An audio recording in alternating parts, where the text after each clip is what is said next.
Welcome back to PM with the Trigger.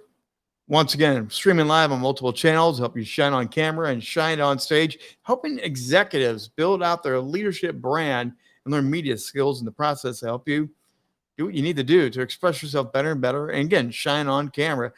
Today, I get the privilege of talking to a friend, also a former media host, a swimmer, an expert. But today, it's all about hospitality. Deborah G is going to be my guest today. Deborah G is the host and creator of Hospitality Today Show. She helps amplify hospitality. And over the last couple of years, I had the privilege of working with her on the International Women's Hospitality Day, which is just around the corner. So, Deborah G, come on in and let's talk a little hospitality.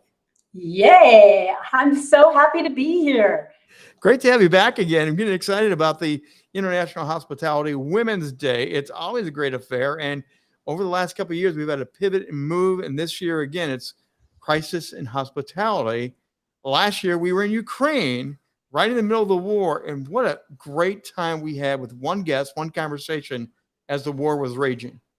Yeah, it was top of mind last year. And so we wanted to do a special just on the country of Ukraine and how the hospitality industry is doing over there. And if you even remember, we got this live while we were talking with Sophia that the sirens went off. Yes. And that was so scary. I thought, what is going on? And she's just sitting there. Well, this is, goes on all day long. Apparently her house is like a bunker, so she's very well protected, but it scared the living daylights out of me when I heard it, and I'm not even in Ukraine. So that was an interesting take to have happen live. Yeah, I was backstage at the time wondering, are we going, not going? Are we running? What are you doing? And here we are a full year later, and we're experiencing more tragedy, crisis, fires throughout Canada. We've had fires in Hawaii. We've had hurricanes. We've had devastation. It seems like this is a repeat, but it's also, we're learning something through all this, aren't we? Yeah, we really are. And so not only were we talking about just war last year, but like you said, this year it's the fires, it's the hurricanes, and there's so much more. So we have more guests, women that represent each one of the countries and work in the hospitality industry in some form or fashion. We've got, a hotel person, we've got a professor at a university, we've got somebody from the convention center, and, all different walks of roles in the hospitality industry. And so we're really happy that this is the 4th annual International Hospitality Women's Day on Thursday, September 21st, which is coming up. And it's just exciting to have this happen again this year. And of course, who is our co-host? Hey. Yours truly, Trigger. Yes, again, you were so fantastic at recapping the conversation that we wanted to have you back again this year, and it's going to be a rockin' day. Well, no, this has been a fun, it's a privilege and honor because we do get to travel around the world. Part of my fun is I get to do the travel log, the little postcards behind us as we go around the world. And even our guests love the fact that we represent them pretty darn well. Yes, they do. They have a blast with you. And it does feel like we are traveling around the world. So it's about, getting women more recognition and also to make sure that, we celebrate this day and letting them know, this is what is the future is. This is what, we want to imply to the younger generation. We want companies, organizations worldwide to help us celebrate. And what's been happening in the years past is companies, organizations do get involved. They actually claim somebody within their company or organization as the International Hospitality Woman. And it's really fun because we'll receive letters and emails that they have done this. And so I'm hoping that, it continues to spread. Well, and it's interesting because we're talking about hospitality, but in a lot of ways, we're talking about female leadership because we're seeing these ladies rise up. Yeah. Again, we've talked about the war in Ukraine. A couple of years ago, we had one, I think it was Japan or China, whichever one, Japan, I think, where international hospitality lady was like, we don't get to do this. This is rare to be in the status position that she was in. So we're really elevating women, but we're also elevating, these are great leaders. And in time of crisis, they're called upon to step up and lead. Yes, yes. And each one of them have their own unique expertise that they want to talk about.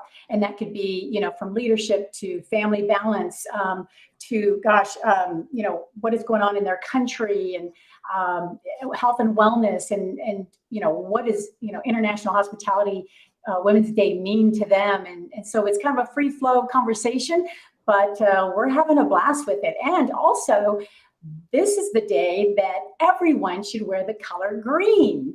Why is that? Why green? Because green represents, hope, dreams, growth, money, of course. So we chose the color green because it's nice and cheery and bright. So everybody out there, please wear the color green on Thursday, September 21st, and let everybody know why you're wearing that green. Now, one of the more interesting thing about it is hospitality is known for rolling out the red carpet, the little candies on the pillows, and all those different things when you go to the conventions and you travel with your family. But as we've learned and seen, like recently with the fires in Hawaii, the entire city had a run basically to other cities, and the hotels and convention halls had to open up the doors because there was nowhere else to go. So even though you're not in the middle of it, adjacent cities get pulled into these events, and hospitality is number one because you're afraid, you're scrambling, you're confused, you're in tears. Hospitality is huge in these people's lives. It really is. And it's funny because a lot of people will say, during a recession or inflation, the first thing that goes is hospitality. And, some of that is true. I think a lot of traveling is still going on. But when tragedy hits, hospitality is the first to be there. And that example of what happened in Maui is a prime example. And the story that our guest gives is so heartbreaking because she and her family and the business they had in Lahaina all gone. So her story is just makes me tear. I mean, it's heartbreaking what she's been going through. And I'm hoping people will watch the show on Thursday because all these guests have been going through a lot and really doing their best and playing their role in their country. And hopefully this celebration will also help awaken the hospitality industry to do more. We can do more. There's so much more we can do. It's not just a problem in Ukraine. It's not a problem just in Maui. It's not a problem just in Canada. It's all our problems. So we all need to get involved. And we're hoping our channel just gets that word out. Well, again, we get to celebrate the hospitality. We get to celebrate how they're all stepping up. But interesting, and I'm kind of curious from your perspective, you know people in the industry, you work with them, you talk with them. Are they having to learn crisis management more than ever before? Because I can't believe in the initial training that you're like, we need to prepare you for crisis. Now it seems like they're on the front lines like everybody else. Yeah, well, what's happening today is not our first rodeo.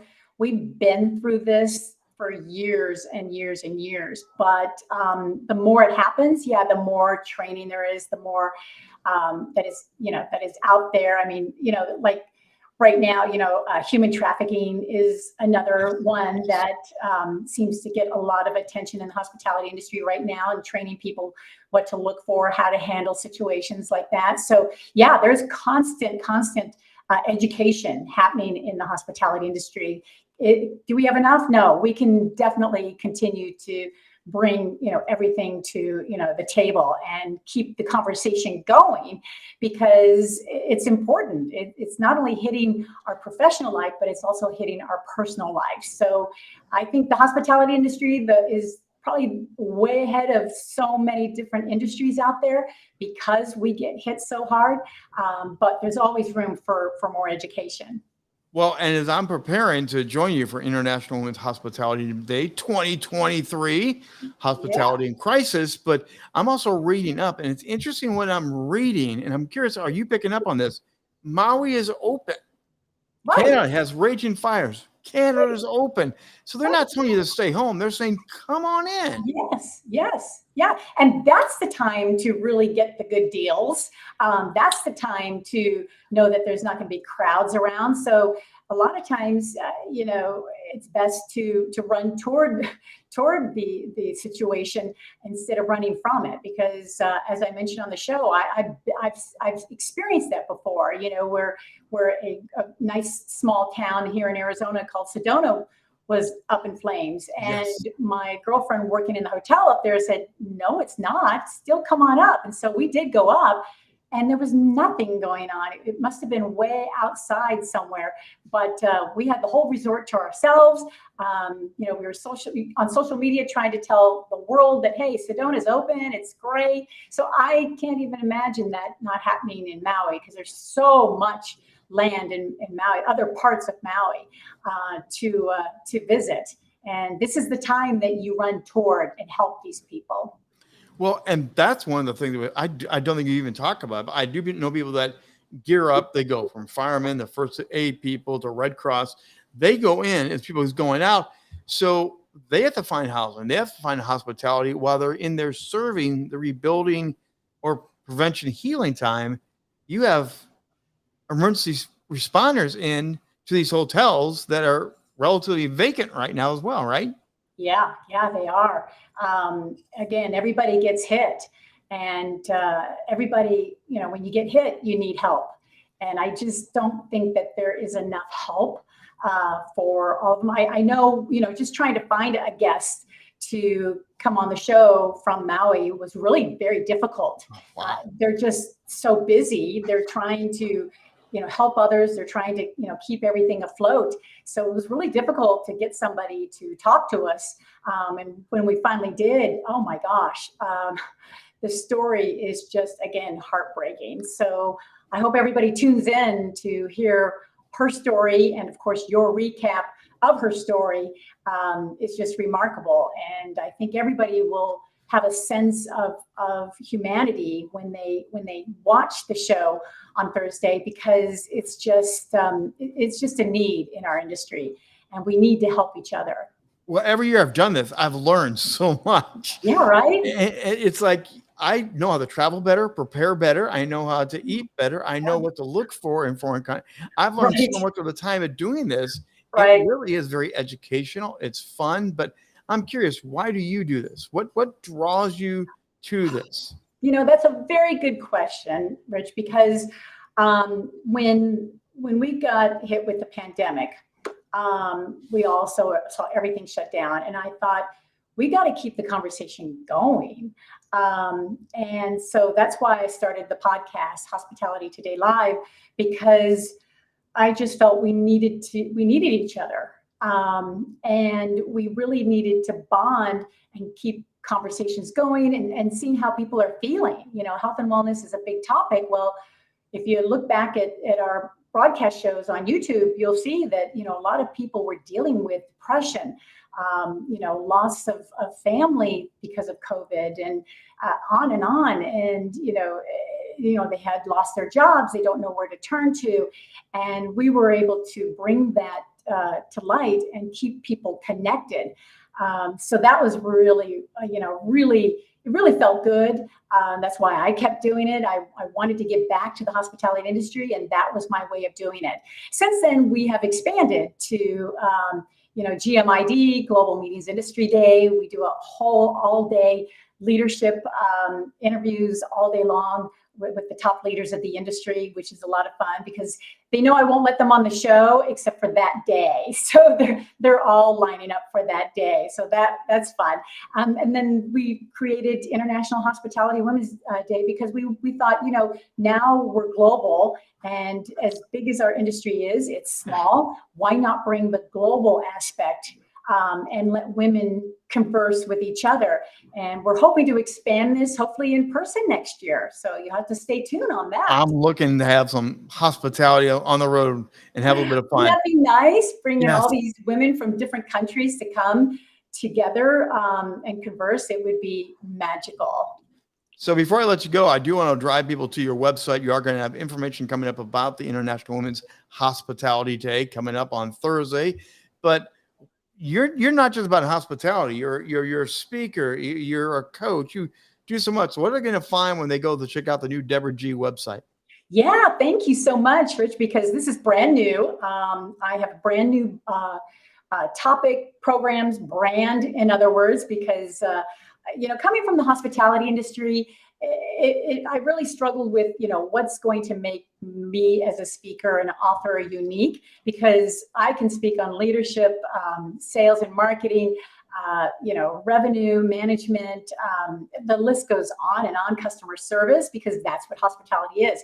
But to put all that and bundle it all together, now I teach people how to take action. And you mentioned earlier, I'm a swimmer. Yep, I'm a competitive swimmer for sure. And I was able to find something that allows me to utilize my swimming techniques to help people take action. And so we have a brand new website, brand new video, brand new brand, and it's all right there on DeborahG.com. Check it out. I am Deborah G. Hit the QR code, scan that, check it out. I've seen her live in action here in the Washington, D.C. area. Yes. And she's on stage barefoot. That's all I'm going to tell you. She's on barefoot for a reason. You're going to love it. You got to check her out. Deborah G, Deborah Gardner. Again, we're coming up with International Women's Hospitality Day.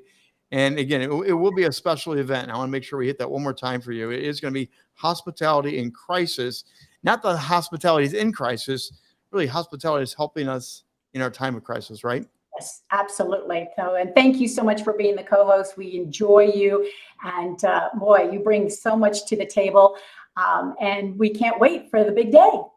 Coming up soon, Deborah G, thanks for dropping in here today and talking about International Women's Hospitality Day 2023. You don't want to miss it. It's going to be on September the 21st. That's a Thursday. Mark your calendar right now. Check out our website. Watch for more social media as we get ready for having a great time traveling around the world once again. Hey, that's going to do it for today. I'm the Trigger Rich Bontrager. Thank you for joining me here for 2 p.m. live with The Trigger, where we speak with leaders, influencers. We're helping you shine on camera, shine on stage, and helping you learn about what's going on around the world. We'll see you again tomorrow, 2 p.m. live with The Trigger.